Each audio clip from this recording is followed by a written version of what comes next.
Welcome back to Sound Negotiator. My name is Friese. Today we're taking you inside the mind of every car buyer's adversary, the car dealer. I'll be grilling our special guest, Simon Slick, who has generously agreed to talk about the trade secrets most dealerships really don't want you to know. If you want to stop overpaying for your next car and find out how you get played, stay tuned. The final tip could genuinely save you thousands. Simon, thanks for joining us and for being brave or reckless enough to reveal what actually happens on the showroom floor. Thanks a lot for having me, Friese. It's a pleasure to be on your show. Where do I send the invoice for this interview? Sharing trade secrets should be rewarded. Let's start simple. What's the most reliable way you get buyers to pay far more than they should? Monthly payments, buddy, hands down. People forget the total cost as long as the monthly looks affordable. I stretch out the term, add extras, and before they know it, they're signing up to pay thousands more. So people just focus on monthly cost and ignore what it adds up to? $45,000 is a lot, and saving $2,000 makes a difference. But once you're talking monthlies, the difference is $20 or $30 a month. And then customers, they don't care, and we take advantage. And what else do you do to tip things in your favor? I often make use of urgency and scarcity as well.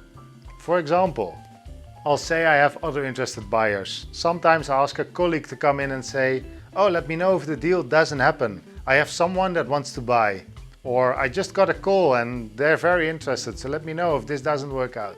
Why do you think that works so well? Nobody likes missing out, so most people get nervous and they're more inclined to say yes.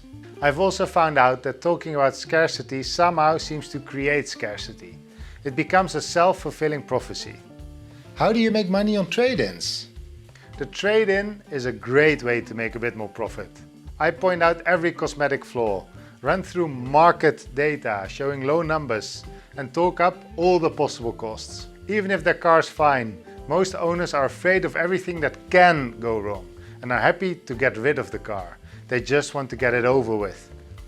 And again, that's how we make money. Thanks for sharing. On to the next question. Which psychological tricks do you use to your advantage in negotiations? Reciprocity is real. I offer you a coffee, you feel you owe me something.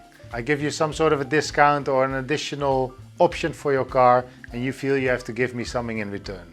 I'm not keen on reading, but Cialdini's book Influence is worth a read.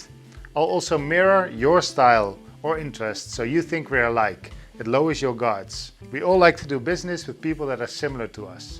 If you went on holiday to Europe, I'll share a story about my trip to Europe. If you play golf, I play golf. The friendlier things feel, the more likely you are to trust what I say and you will agree with me. So just building quick trust by mirroring or being friendly actually changes what people pay? Yes, it definitely works. I can tell you that some buyers are desperate to be liked. And when buyers try to be nice or say, I want a fair deal for us both, I'll just make statements indicating the deal isn't good for me. That I want to build a relationship and often they'll feel inclined to pay more. Just to become friends. Sometimes I'll reframe my price as generous and will pretend to get in trouble with my manager. It's not that hard to take advantage of someone who is a bit insecure and wants to make friends. Can you give examples of buyers negotiating against themselves, bluffing or showing tells, and how you use that during the negotiation? Sure. The trick is to just stay quiet after they make an offer. Experienced buyers won't talk after their own offer. But inexperienced buyers will want to fill the silence. And most of the time, they're weakening their own offer. I also know how much more I can charge for the car. And don't forget, buyers bluff more often than you think. If someone says, another dealer already gave me this price, but can't show it in writing, or claims they're in no rush while nervously checking their watch, I know they're not being straight. I'll test the bluff. Maybe call their bluff by saying, that's a fantastic deal, you should take it, and watch how they react. If they suddenly backpedal or drop the other offer, I know I've got the upper hand. Talking too much or making excuses for their budget. I really need a car by Monday, or my old car just broke down. That also gives me a great opportunity. Once you need the car, I can ask more for it. To give you an example, one time a guy claimed he could get $5,000 off at another dealer. So I encouraged him to take it because it was too good to be true. And when he didn't leave, I knew it was a bluff. And trust me, it didn't help him. He's paying for that mistake every month. This interview is brought to you by Sound Negotiator. Whether it is for a new car or an important sales deal, the Sound Negotiator assistant will make sure you get the best outcomes. Try the app for free. Links to the app stores are in the description. Alright, let's go deeper. What are your favorite price tactics, like anchoring or quick close, today only offers? Sometimes I start high, showing every possible add-on or inflated price. So when I discount, the buyer feels like a winner, even though the price was inflated to begin with. Anchoring high sets their expectations way above our real sale price. It's negotiation 101. The today only special is another classic. I act like I've pulled strings just for them. Buyers want to feel special, they want to feel lucky, and a hint of time pressure usually pushes them to sign rather than risk losing the offer or the car. Alright, last one. Let's flip it. What actually makes a buyer tough work for you? Who makes you sweat? And what's your best honest tip for anyone watching? A great buyer knows what they want, what the value is, what the competition is asking for the same car, and they're not afraid to push. A smart buyer doesn't get caught up in the games we play. Emotion doesn't take over. They keep their eyes on the price. They ask sharp questions. For example, why is there a market adjustment? And they always remember that they can walk away even after hours of negotiating. So they're not locked into the deal, they know they have options. I have to fight for those sales.